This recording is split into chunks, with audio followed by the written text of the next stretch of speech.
Welcome in, everyone, to Lively Lewis Stories. That's right, we're back with even more awesome adventures with Levi and Ivy. Set your storytime meter to fun and get ready to join the Lively Lewis crew. All you need is your imagination and... Off we go! I can't wait to see where our story takes us today.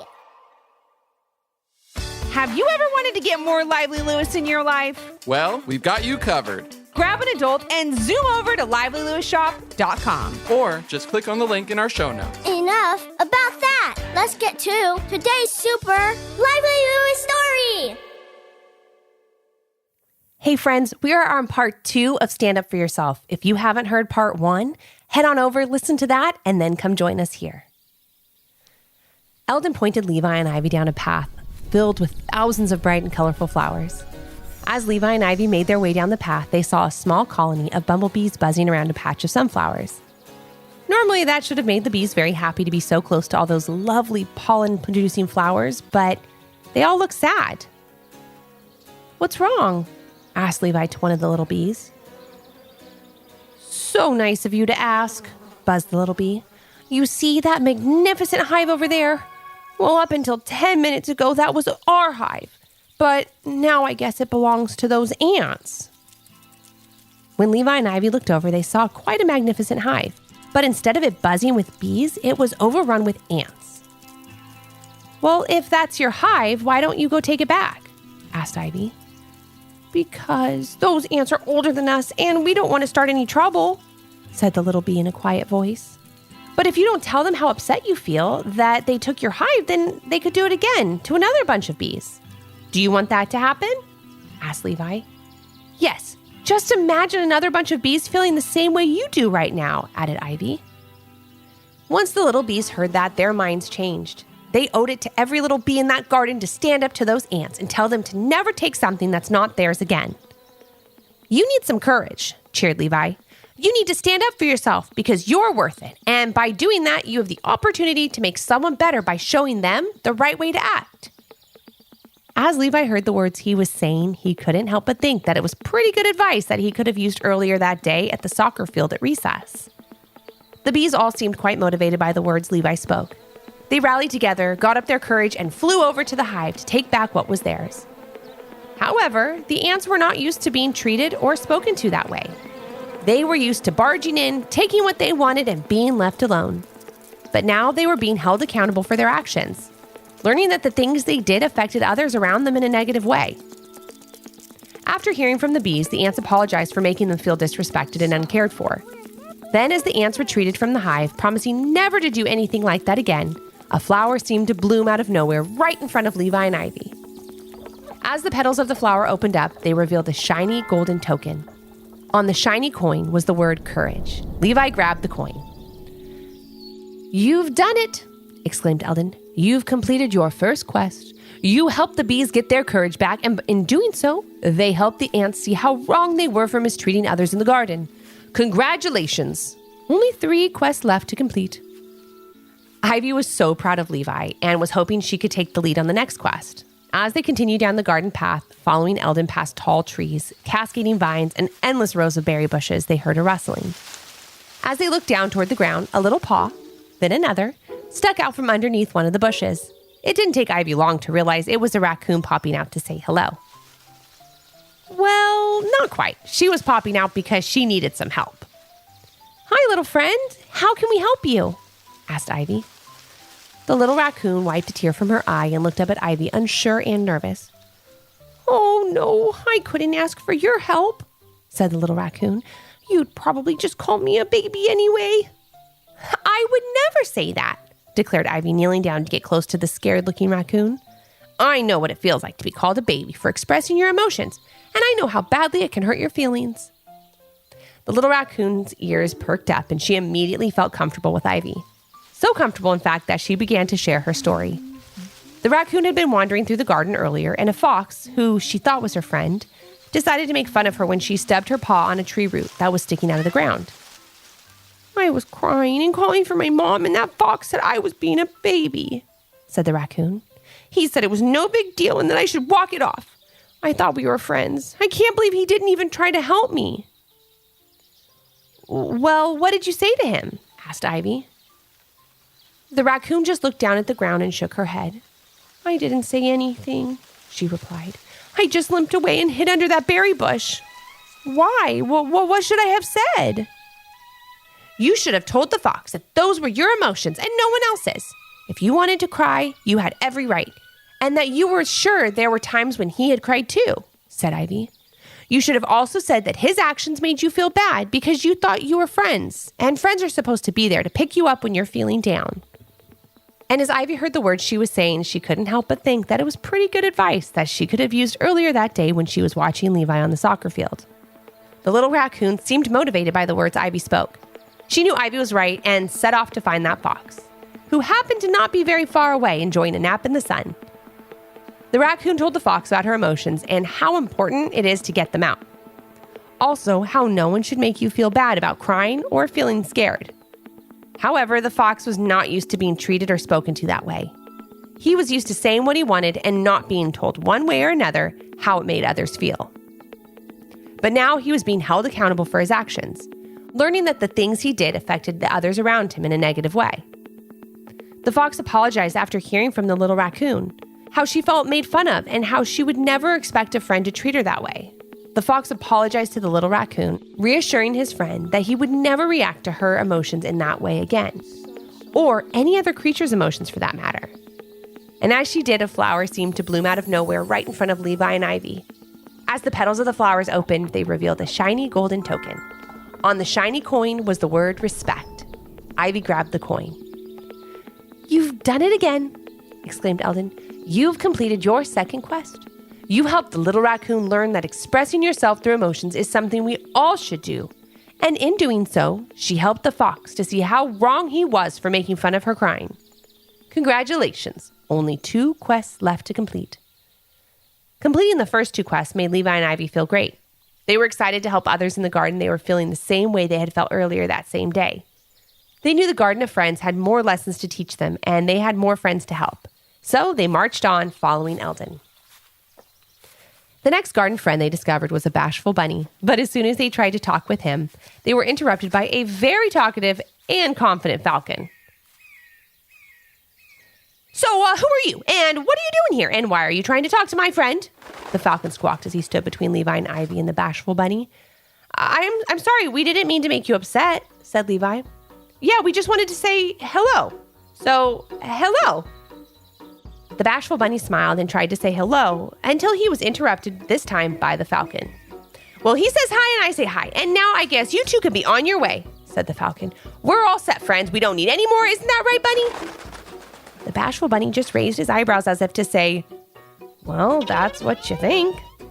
Let's just hold on a second, said Levi to the falcon, trying to be respectful of his friendship with the bunny, but also wanting to make sure that the bunny didn't need help. Maybe the bunny has something to say. Maybe you could let him talk for himself. It's okay to speak your mind and be clear with what you want, said Ivy to the bunny. You don't have to let someone else speak for you. The bashful bunny smiled, seeming motivated by Levi and Ivy's words. He puffed out his chest and squeaked, I'd like to be friends with them. What? Exclaimed the falcon, looking shocked, as if he hadn't heard the bunny speak before and was expecting him to say anything but that. But I thought you and I were friends, said the falcon. We are, began the bunny, but that doesn't mean that I can't have other friends. Well, you never said any of this before, chirped the falcon. It's because you never let me talk, said the bunny. But to be fair, I guess I wasn't that clear and honest with you when you did speak for me. All those times we were approached by other creatures in the garden who wanted to be friends, and you said no. I should have spoken up. How else would you have known how I felt? Wow, I'm sorry. I thought you wanted it to be me and you, said the falcon to his bashful bunny friend. Can you forgive me? I sure can, said the bunny. And from now on, I'm going to try and be clear and honest with the way I feel. That sounds great to me, replied the falcon, giving the bunny a big hug. After seeing how the bunny handled that situation, Levi gave Ivy a big high five. And then, just like the 2 other times before, a flower seemed to bloom out of nowhere right in front of Levi and Ivy. As the petals of the flower opened up, they revealed a shiny golden token. On the shiny coin was the word clarity. Levi grabbed the coin. "You've done it again," exclaimed Eldon. "You've completed your third quest. You helped the bashful bunny express himself and learn that honesty is the only way for others to know how you're truly feeling and what you truly want. Congratulations. Only one quest left to complete." Levi and Ivy were so proud of themselves for completing 3 quests so quickly, but it also made them feel sad that there was only one quest left to complete. It meant their time in the Garden of Friends would be ending soon, but they decided to focus all of their energy on that last quest and worry about going home after they completed it. Eldon walked Levi and Ivy over to a small, gentle stream. They each took a seat and looked around to see which new garden friend was in need of some help. They looked and looked until they finally saw a tiny hedgehog nibbling on a gigantic cookie. "Thank you so much for this cookie," mumbled the hedgehog with a mouthful of cookie. "It's delicious." He was talking to a chipmunk who did not look so happy. "That was my last cookie," the chipmunk shouted before she turned and walked away. "I'll make you a new batch someday, I promise," replied the hedgehog, still nibbling on the cookie as he passed by a turtle sitting on the edge of the stream. "Hey, Turtle, sorry to say, but the binoculars I borrowed from you broke," said the hedgehog. "Broke? But you said you take really good care of them. They were a birthday gift," said the turtle, sounding sad. "And I've been waiting here for you for over an hour. You said you'd be here right at 4. "But it's such a nice day. I'm sure you didn't really mind sitting here and waiting a bit longer for me. And about your binoculars, I'm sure I can rustle up a new pair for you by tomorrow. Next week, tops," said the hedgehog as he continued to meander through the garden. Levi and Ivy looked at each other and immediately knew the hedgehog was the last garden friend they had to help. Unfortunately, they knew how to deal with him because they had seen so many people like this before. The kind of people that don't value other people's feelings, things, or time. "Excuse me," called out Ivy. "Can we talk to you for a minute?" "Who? Me? I'm terribly busy and have lots of things to do. I couldn't possibly stop and talk," replied the hedgehog. "Are you on your way to steal another cookie without asking or break another friend's binoculars?" asked Levi. What do you mean?" asked the hedgehog, not used to being talked to that way. "Well, I think you need to learn a little bit about empathy and focusing on others' feelings, not just your own," said Ivy as she motioned for the hedgehog to join them on a fallen log. "Did you ever think how you would feel if you had just made a batch of delicious cookies and there was only one left, and then out of nowhere a hungry little hedgehog popped up and ate it?" asked Levi. "Well, I guess I never really thought about it that way," answered the hedgehog. "Or did you ever think how you would feel to lend a brand new gift, like maybe a pair of binoculars, to a friend and then never get them back because the friend broke them?" asked Ivy. I guess I never thought of that either," said the hedgehog, now feeling bad about the way he treated his turtle and chipmunk friends. "Oh no. They must be really mad at me, right?" "They may be, but they have a right to," explained Ivy. "You weren't being very nice to them. You totally disregarded their feelings because you weren't being empathetic." "That means seeing things from their point of view," added Levi. "Oh, wow, you're right," replied the hedgehog. "I've got to go talk to my friends, but not before I get a new pair of binoculars and a fresh batch of cookies to drop off." Levi and Ivy helped the little hedgehog with his tasks, and before long, they were watching as he apologized to his friends with gifts in hand. The hedgehog told them how he learned about empathy and how he should have thought how he would feel if he was in their place. The chipmunk and the turtle both thanked their friend, so happy for the positive change that Levi and Ivy had helped him make. And for one final time, a flower seemed to bloom out of nowhere, right in front of Levi and Ivy. As the petals of the flower opened up, they revealed a shiny golden token. On the shiny coin was the word empathy. Ivy grabbed the coin. "You've done it again," exclaimed Eldon. "You've completed all 4 quests.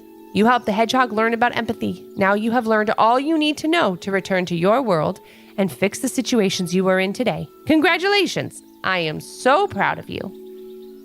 Although they were sad to leave, Levi and Ivy thanked Eldon for all he did for them. They also thanked the bees, the ants, the raccoons, the fox, the bunny, the falcon, the hedgehog, the chipmunk, and the turtle.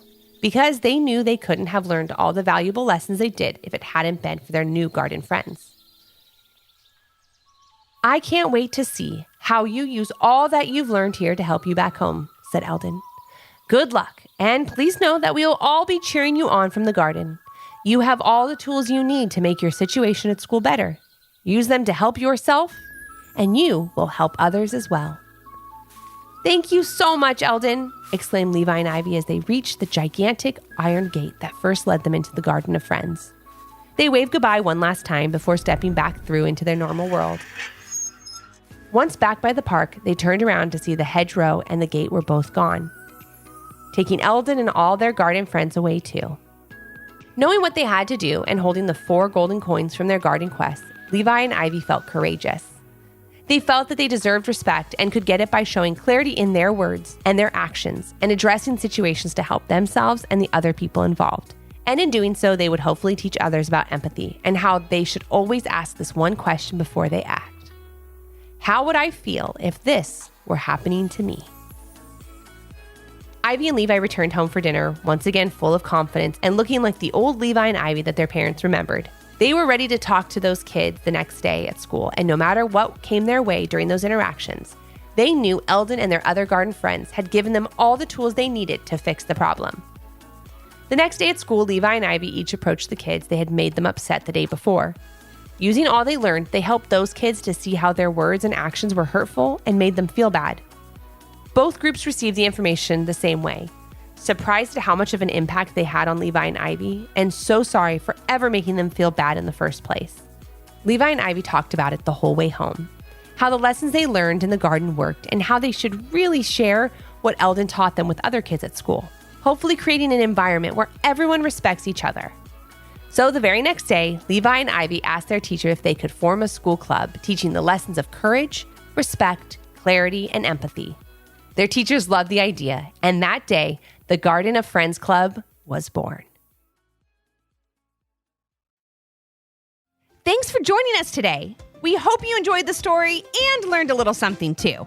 And since we know everyone has their own story, we'd love to hear yours. If you have an idea for a Lively Lewis story, leave a comment on our Apple Podcast review page with 5 stars, your idea, and your little one's name.